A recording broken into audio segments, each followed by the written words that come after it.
amigos, ¿cómo están? Saludos. Hola.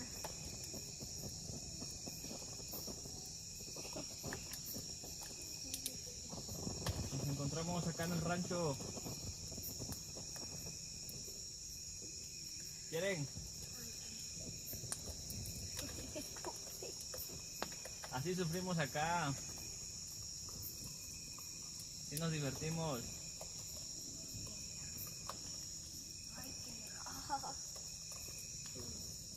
¿Y cómo estás, Ana? Bien, contenta. ¿Te gusta? Sí, hace Mira las estrellas, bastante. todo lo que Dios nos ha regalado. ¿Y tu hija? ¿Estás contenta? Ajá. Está muy bonito aquí. Sí. Oye. Wow.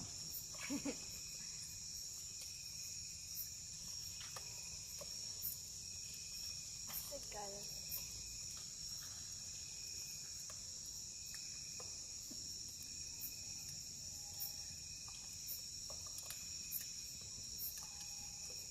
¿Te gusta más?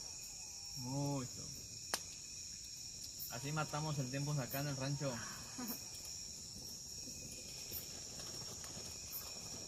¿Cómo ven?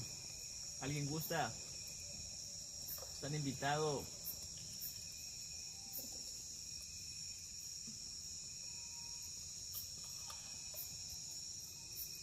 ¿Lo han probado? Sabré ver.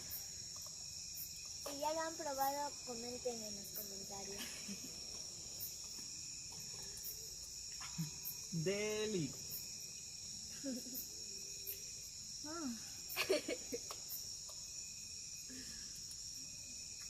Sí, se está apagando el fuego. Gracias.